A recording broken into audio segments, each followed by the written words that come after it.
Hello, statistics students. Today we're going to start talking about normal distributions and the standard normal curve.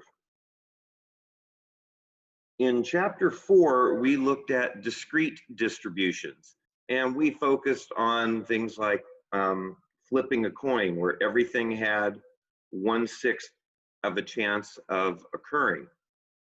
We looked at binomial distributions where every trial had the same probability of success. Now we're going to look at continuous distributions, not discrete. And two examples that we're going to look at are a uniform distribution and a normal distribution. And when we look at continuous distributions, there are an infinite number of outcomes. So we're looking at an area under a curve. And just like all probabilities have to add up to 1 in a discrete distribution, the area under the curve has to equal 1 in a continuous distribution. That way we can look at an area and determine what the proportion is, and that's our probability. The curve will never go below the x-axis because probability can never be negative. And because there are an infinite number of values, you cannot find the probability of a single value. You have to have a range of values. And that will give us an area. As an example, here's the uniform function. The uniform function on the closed interval from 0 to 1 says every number between 0 and 1 inclusive has the same probability of being chosen. So what's the probability of getting 0.237584? Well, can't do that. Can't get a probability of a single number because there are an infinite number of solutions. So there would be one way to get 0.287384 or whatever that number was that I just made up, divided by the total number of possible outcomes would be infinity. So that means probability would be 0. What we can do though is we can say, what is the probability of getting a number between 6/10 and 8/10? And this is the interval, the range that we're looking at. Now, as I said, a continuous probability distribution has to have an area under the curve equal to 1. So this is 1 unit wide, so I have to make it 1 unit tall so that the area is 1. So now what's the probability of getting a number between 6/10 and 8/10? Well, it's 2/10 wide, 1 unit tall. There's a 20% chance that we would choose a number in there. And if you have one of these TI30X2S's, the RAND function, which is right next to Randy in probability, the RAND function will generate numbers between 0 and 1 inclusive. So my first question is, how does this change if I get rid of the equal signs?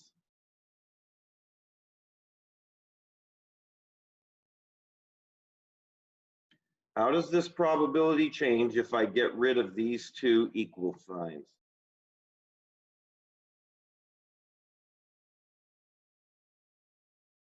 I don't want to give you the answer right now. Please be sure to ask about that in class because it is quite important.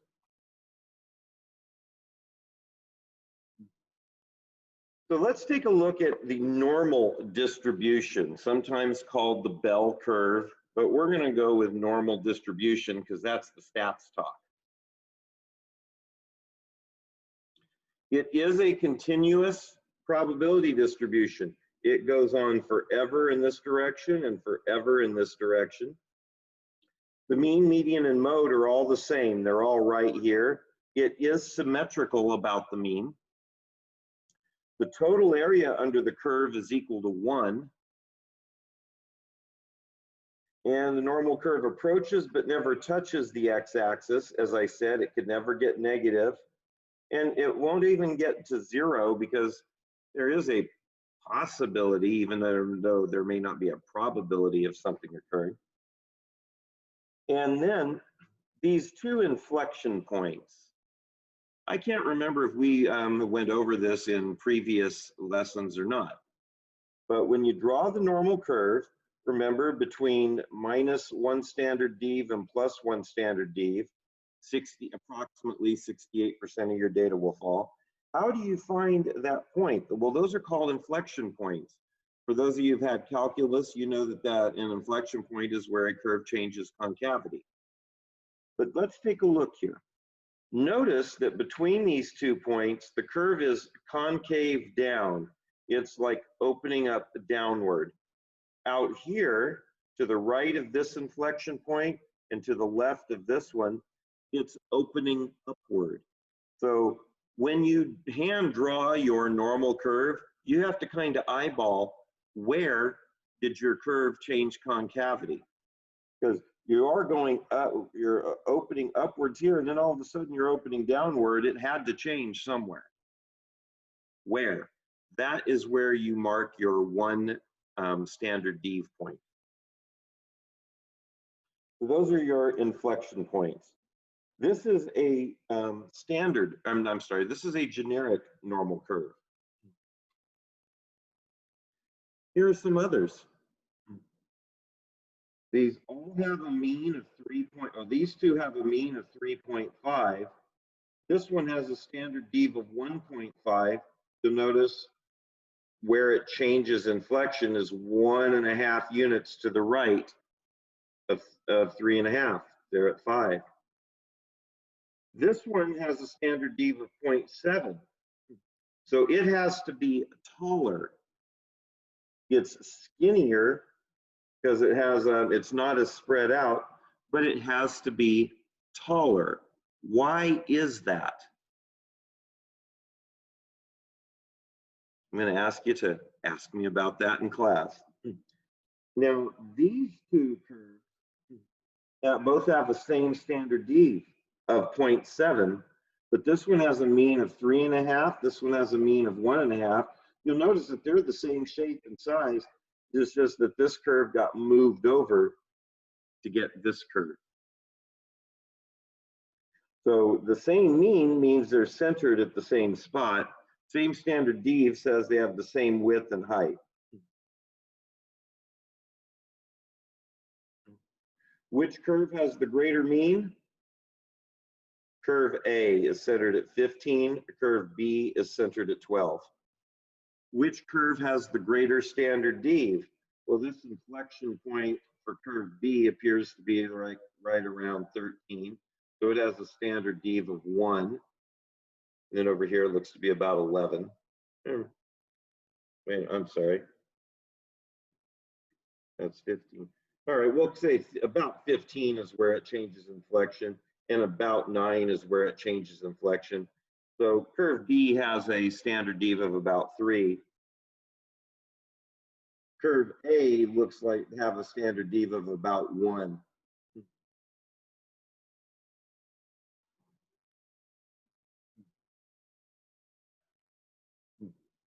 How many normal curves are there? Turns out there are an infinite number of normal curves.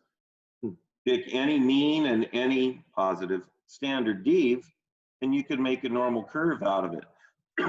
Well, that's not going to be very helpful to us. So we need to convert normal curves into what's called standard normal. Standard normal has a mean of 0 and a standard dev of 1.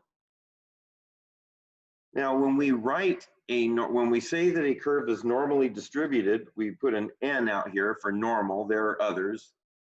BIN stands for binomial distribution, and you put N and P in the parentheses.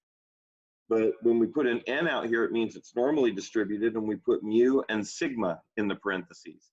Some books put mu and sigma squared. So whenever you read a stats book, you have to look which format are they using. Fortunately for us, FRL uses mu and sigma. So a standard normal curve has a mean of 0, so the curve is centered at 0, and a standard dev of 1 unit. And on page A16 of our current textbook, we get our standard normal table.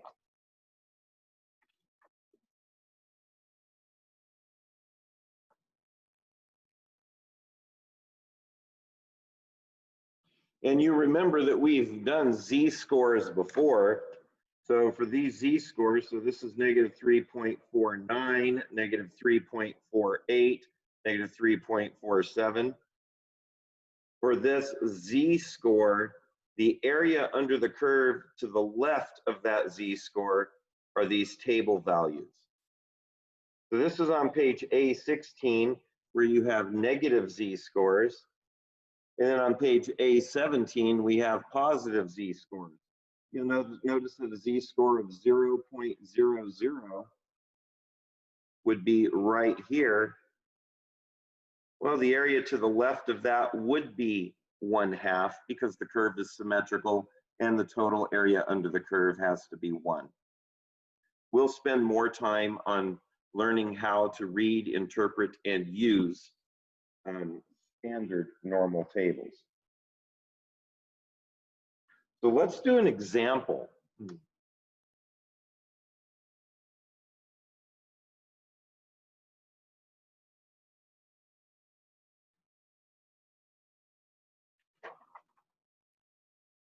Let's say we have test scores and they're normally distributed with a mean of 80 and a standard dev of 6.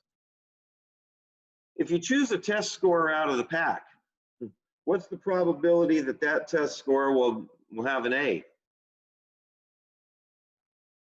So there's a procedure that we're going to get into in a couple of moments after we do a couple of these problems.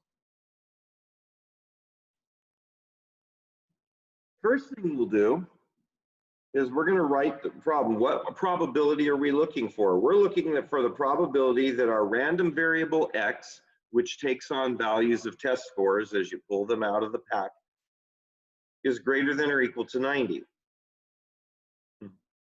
Well, we need to convert that to a z-score so that we can use our standard normal table.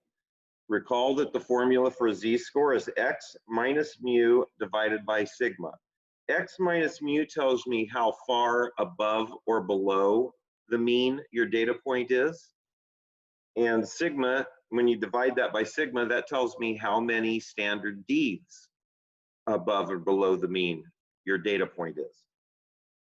So we want to know that x is equal to 90 in this case, or more. So our x value is 90.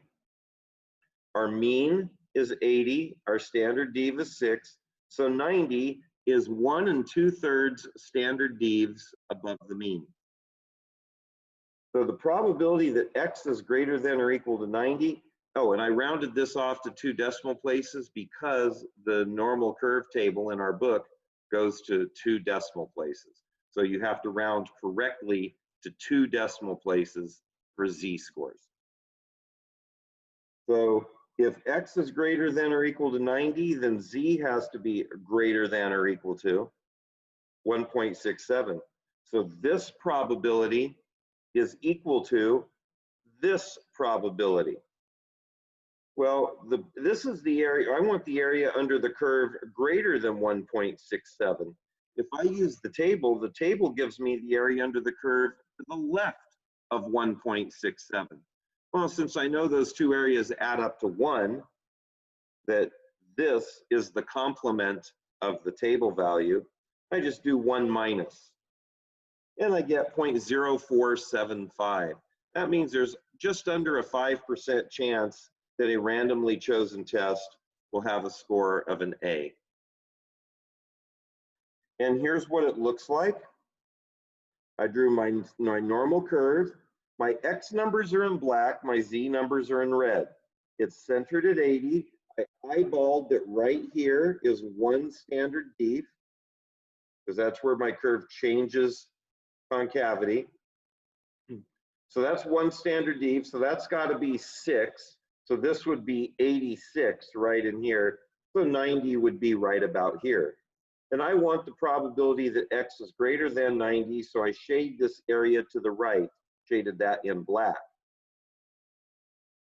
Z-scores standard normal. The table is, or the curve is centered at 0 and has a standard dev of 1.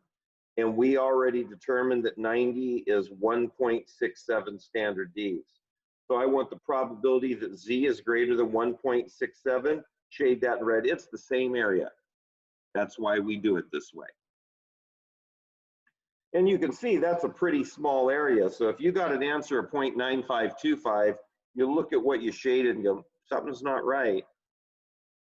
Oh, forgot to subtract from 1, because this is greater than the 0.9525. If you look at the picture on page A17 of the textbook, it shows you that the area under the curve to the left is what that table gives you.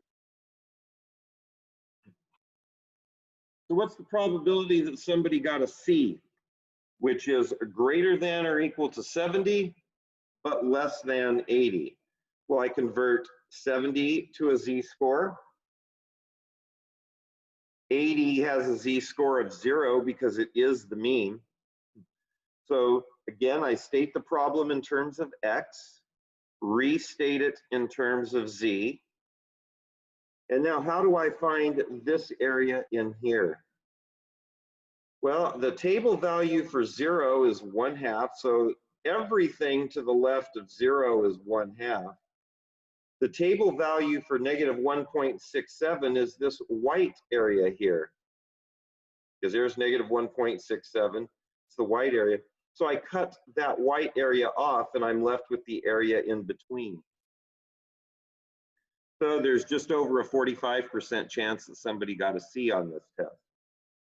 So you take, if you have a Z-score between two numbers, you take the table value for this number, which is the area under the curve to the left of this, minus the area under the curve to the left of this.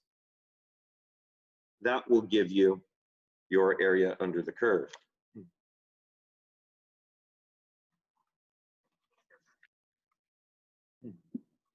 Lastly,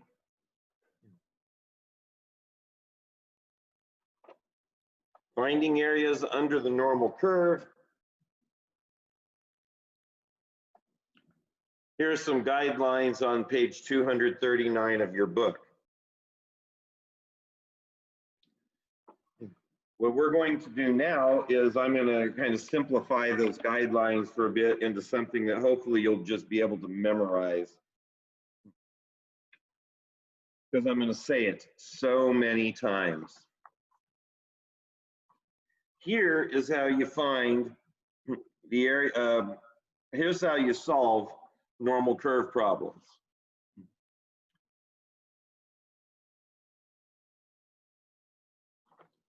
Step 1, state the problem in terms of X.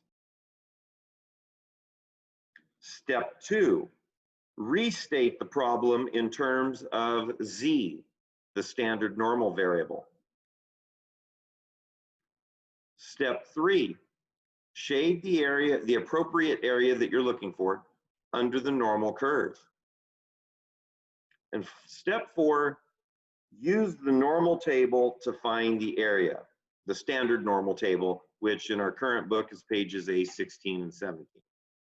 One more time, state the problem in terms of X, restate the problem in terms of the standard normal variable Z, shade the appropriate area under the normal curve, use the standard normal table to find the area.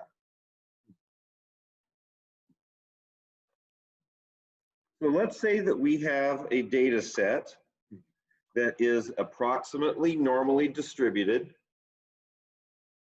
with a mean of 20 and a standard dev of 5.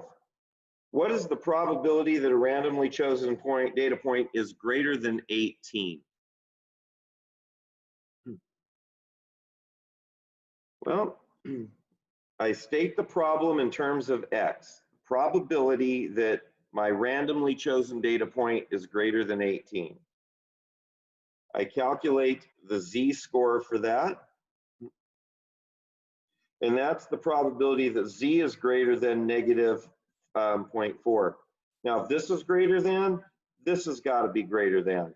This is greater than or equal. This has to be greater than or equal, because we're still the same area under the curve. Now, I shade the area under the normal curve. I like to do both x and z numbers. I did my x numbers in black, which you can't see, and my z numbers in red.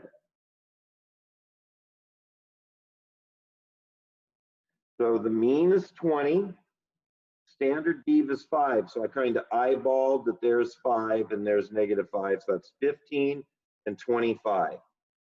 So if that's 15, this is 20, 18 is right about here. And I want the area to the right of that.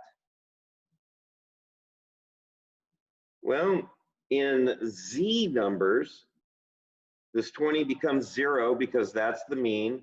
This 25 is 1 because it's 1 standard dev above the mean. This 15 is negative 1 because it's 1 standard dev below the mean. And we've already calculated that 18 is 2/5 or 4/10 below the mean. So, and I want the area to the right of that. So you can tell just by looking that this area is greater than 1/2. So my answer better be greater than 1/2.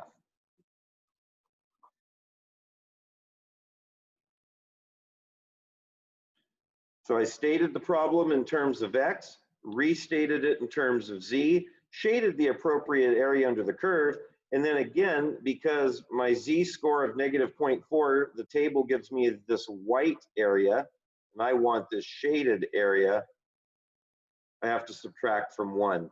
And I do get an answer greater than 1/2. Last slide.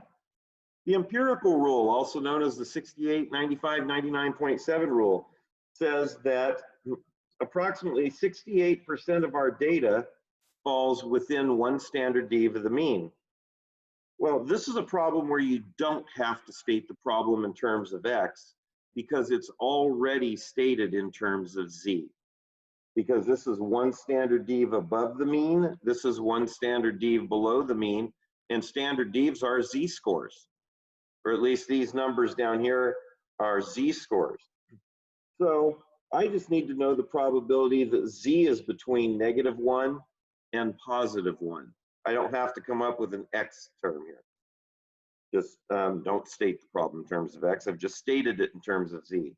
Now I've shaded the appropriate area, and I know it should be about 68%. So when we have, again, a z-score between two numbers, I take the table value for this number, which is the area under the curve to the left of 1, which is 0.8413. I want to subtract this white tail here, which is the area under the curve to the left of -1. And that's 0.1587. When I subtract that, I get 68.26%. So this, again, this is a rule of thumb. Using our table, it's not 68% between ±1 standard dev. It's 68.26% between ±1 standard dev. But again, this is a good rule of thumb. Feels like a long video. Don't know how long it's been, but it sure feels to me like it's been a long one. Have a great day.